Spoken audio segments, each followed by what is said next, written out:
This is very interesting. Now, this is data heavy. And hang with me because I'm a man of the people, and I'm going to simplify it and give you practical knowledge on what to do with this. But this is very interesting. This is a Forbes article. The writer is, and I'm gonna try to say her name right, Teresa Ghilarducci. Pretty good. I think it's close. I don't think she'd be offended. Here we go. Forbes article. Bargaining power, in other words, your leverage, folks, in this job economy is starting to weaken. All right, now let's just kind of set the scene here if you're new to our program. Since the middle of the pandemic, let's call it second, third quarter, certainly fourth quarter, it was really ramping up, of 2020, and then all of 2021, we saw companies beginning to struggle with, okay, I want to get people back, or I want to hire some people. We saw a lot of people starting to change positions, and it just really took off in 2021. And so the underpinnings were people are unsettled. They're not going to go back to the kind of work they did before. The pandemic made them kind of do a gut check. And so since August of 2021, we've seen nearly 65 million people change jobs. It's extraordinary. Each one of those months from August 2021 to August 2022 had over 4 million people resign and quit their jobs. Those were all previous records. 4 million, 4 million, 4 million, 4 million, 4 million. And so this is going on. Now we're starting to see some data that is going to threaten some of that. With people leaving, they may not have the leverage they previously had. In other words, people were leaving and they were getting as much as 20, 25% bumps in their salary. And so it was like, I'm going to go get mine, baby. By the way, I've got friends who left their organization who've now already left another time, twice in that time, leveling up each time. So it's been I'm going to go get mine. Okay, so here's where we stand. So Teresa Ghilarducci for Forbes did this study. She analyzed a ton of data and found that year over year, there were 11 key indicators that she was taking on. There were seven of these indicators that are economic that were trending down. So that's not good for you, the worker, and your leverage. So of the 11, 7 down, 3 were mixed, so a little bit up and down. And then only one aspect that would help the worker, you, have leverage was going up. So what this says is, and sometimes we get data heavy, I'm going to keep it simple. What these indicators say, and I'm going to focus on a few, is that now the power is looking like it's beginning to shift, and you need to be aware of that. Why do I share it? Because I'm of the people, by the people, for the people. You may not be able to move like you moved or like you think you can move in the next year or two, where, hey, I'm just going to look, and I'm going to go for the highest bidder. And understand that everything I'm sharing is on top of Jerome Powell, the Fed chair, who is blatantly saying he's going to keep raising interest rates because he wants to see some pain in the labor market to drive inflation down.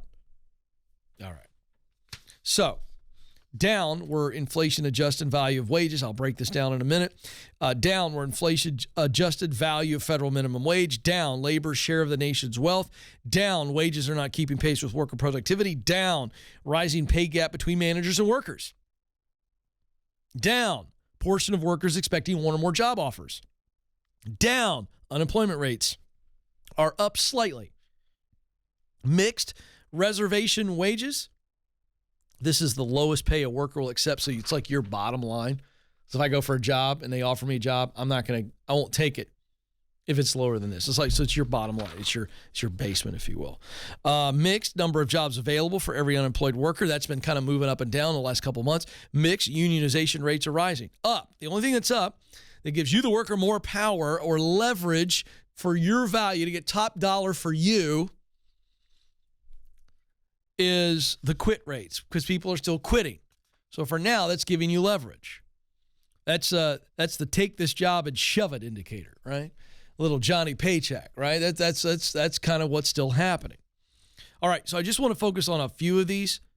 The inflation-adjusted wages and salaries. Wages are up, but prices are more up, right? August 21 to August 22, private earnings rose by 4.6%, but inflation by 8%. So you know that. How about the rising pay gap between managers and workers? Wage inequality between workers and managers continues to increase. Recent data indicate that the top 1% of owners have garnered a 179% increase in pay since 1979, while the earnings share for the bottom 90% has fallen to a new low. Okay? So again, a lot less leverage. Okay? Owners and executives are going, hey, I got to get mine, and we're going to see where it plays out. I'm not saying this is good or bad. These are just economic indicators that there's kind of a stiff upper lip on this, on pay equality and what the gap is. Down is the portion of workers that are now expecting one or more job offers when they go and seek a job. Let's see. In the summer of 19, 45% of job seekers under age 45 expected one or more offers. Now it's down to 40.8%.